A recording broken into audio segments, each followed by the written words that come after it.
it's a form of cleansing that comes as things are getting back into spiritual balance again.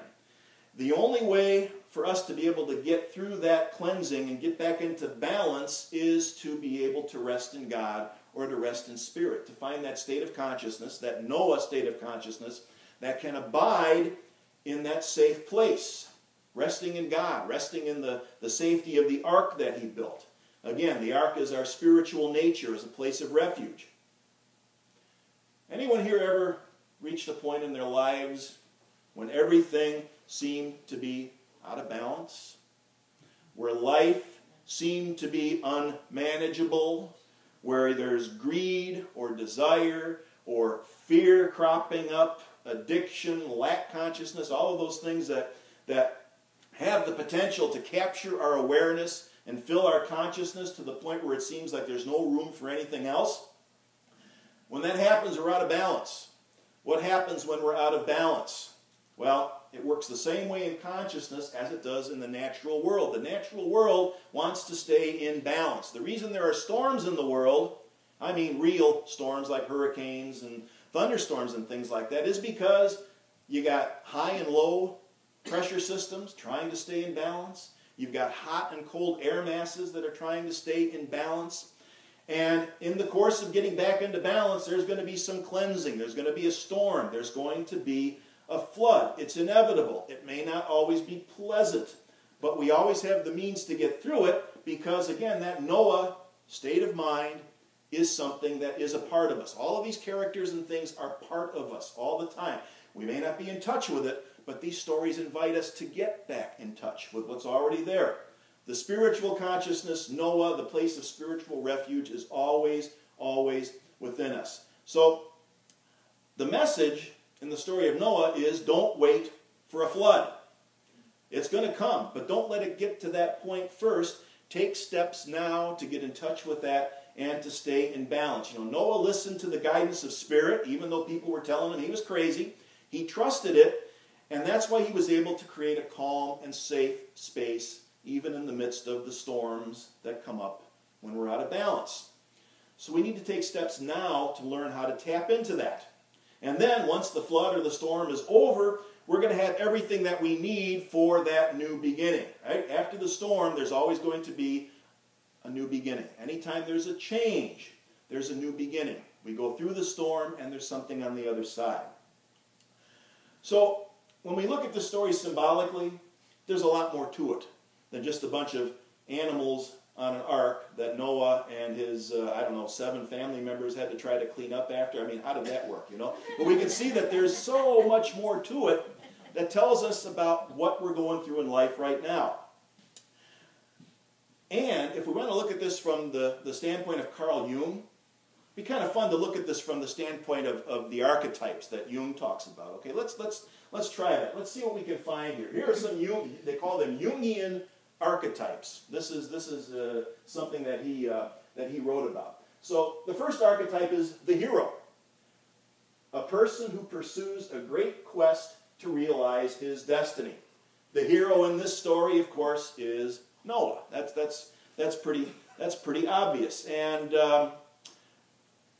Noah was the one who was pursuing this destiny that spirit was guiding him toward. And then there's the journey. Another archetype is the journey. No question about it, Noah and his family are on a journey. They float on that ark. I think after it rains for 40 days and 40 nights, they go through another period of floating on the ark. Don't know where they're going to end up. They're just trusting again in Spirit's guidance to get them to where they need to be, to get them to that point of realization. And when the journey is over, where did the ark come to rest? Up on a mountain, right? The legend has it that it was on Mount Ararat, which they think is in somewhere in Turkey or something like that. But either way, the literal meaning of it isn't all that important. It came to rest on top of a mountain. So we can say that Noah's hero's journey was to lead to a higher state of consciousness. Something that's up higher on a mountain is often viewed symbolically as a higher state of awareness or a higher state of consciousness. You could call it a form of enlightenment, all of those different things.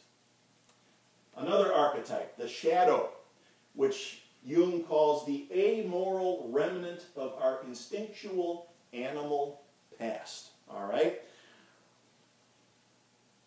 Did Noah leave behind his instinctual animal past? Took it with him, didn't he? He took it all with him. We say that you don't get rid of the shadow. In fact, the worst thing that you can do with the shadow is to push it aside and try to disown it.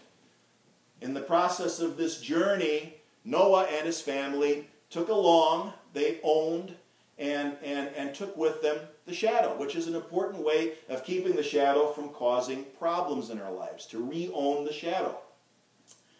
Another archetype, the beast, which is a representation of the primitive past of humankind. What might represent our primitive past in the story of Noah and the ark? How about all the people that didn't go along on the ark? The primitive past, call it a primitive state of consciousness, call it a level of development that no longer serves us. Sometimes when we are on this journey to higher realization, you got to leave certain states of consciousness behind. And in some ways, it's a form of death. But either way, the primitive ways of being had to be left behind. Had to be left behind in order for humankind, or for us in consciousness, to emerge to that next level. Finally, water is an archetype. Water represents the unconscious and the emotions that sometimes come flooding out of our subconscious when we're out of balance, right? Our emotions, our memories, things that aren't always pleasant, sometimes come flooding out, and they can overwhelm us, but we have to be able to let them go, to ride on top of them in order to move forward and to move higher. So again, this story is filled with ancient archetypes, and the story of Noah is just one of dozens of different flood stories from all around the world. I know a lot of people are familiar with, there's an ancient Babylonian flood story, and it's very similar. The gods destroyed the wicked, and the hero created this way of getting everybody through the story, getting everybody through the flood. There's some good arguments that can be made that the Hebrew version and the Babylonian version were developed separately, and there's some good arguments that can be made that maybe the Hebrews borrowed it from the Babylonians. It really doesn't matter, because that doesn't explain why there are flood stories in almost every other culture around the world that developed before that, after that, independently. Again, it's one of these universal archetypes. There's flood stories among the Aboriginal people in Australia. There are Hindu stories in India. There's a whole bunch of Native American stories that predated any contact with Europeans. In fact, there's a story that I was looking at that deals with Mount Shasta. And it's one of the Native American coyote stories that's about a flood around the area of Mount Shasta. So it's pretty amazing. And the flood myth is just one example. You know, we're only going to be able to touch on that one story here this morning in the time that we have. But you can look at the myth and the stories of all cultures and apply this same type of interpretation to them, because the archetypes and the symbols are universal. The beautiful thing about it is that we can see that these stories that our spiritual traditions have preserved for us link us together.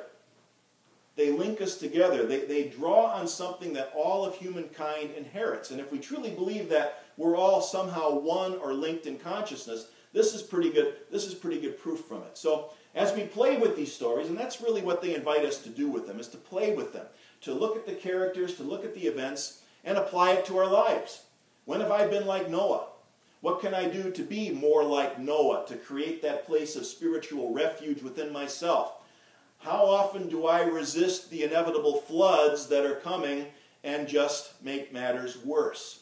How often do I ignore my own guidance and don't take the steps that I need to keep myself in balance before the flood comes?